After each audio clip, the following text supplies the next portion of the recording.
Olá, meus amados cuidadores.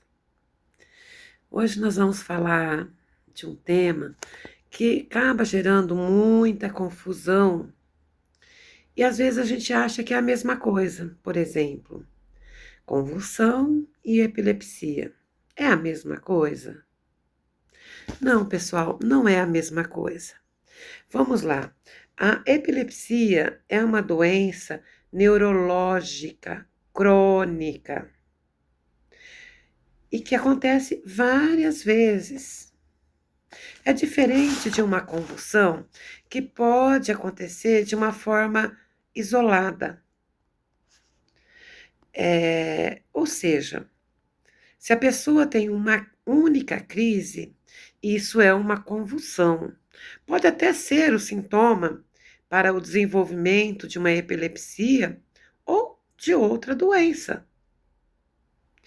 tá? Então, nem toda convulsão é epilepsia.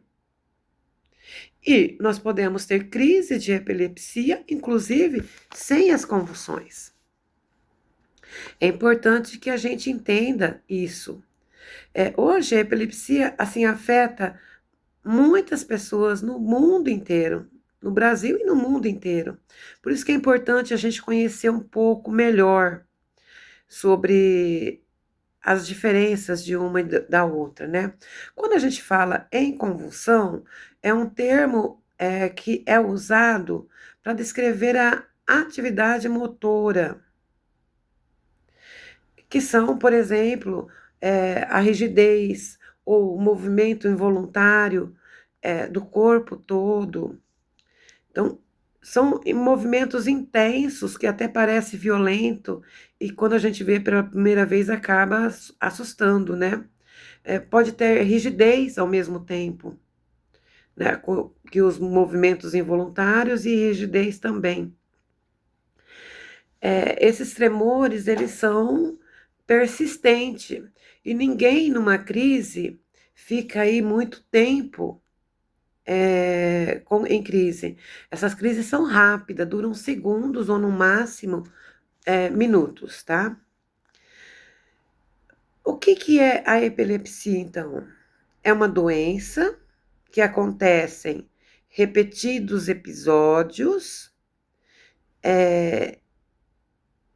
Por que isso acontece? Devido a uma alteração na atividade elétrica cerebral que causam essas crises de epilepsia. Elas podem, como eu disse, uma crise de epilepsia, podem ter convulsão ou não. Ela pode ter somente crise de ausências, alteração na consciência, tá? Ela pode apresentar manifestar essas alterações também. E pode causar convulsões, mas a convulsão é só um sintoma.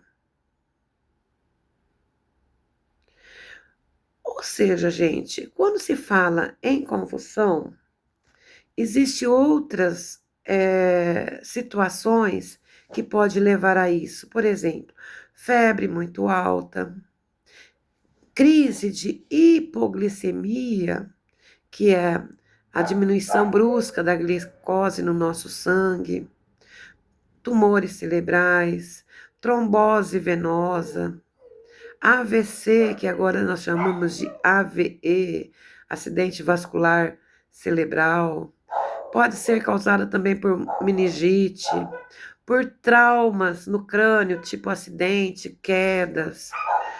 Pode ser também causada por interação de medicamentos. Por isso que é importante a gente estar sempre consultando o nosso médico, né? E não ir tomando remédio por conta própria. Pode ser por abstinência de álcool, infecções sistêmicas. Enfim, as causas são variadas.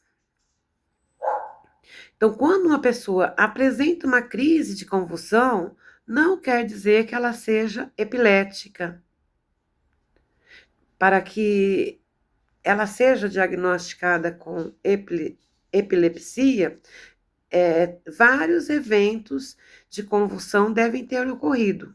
Um único acontecimento só não é epilepsia. Então vamos lá, gente. Quais são as causas que levam a pessoa a desenvolver a epilepsia? Pode ser genética, que a gente já viu o que é, né? Pode ser hereditária, pode ser estruturais, que seriam as adquiridas, do tipo um trauma, um acidente, hemorragias, tumores. Pode ser também inflamações no sistema nervoso, do tipo inflamação no encefálico, que também pode causar essas crises, tipo tuberculose, HIV, ou infecções como encefalites infecciosas. Então, tudo isso pode desenvolver a epilepsia.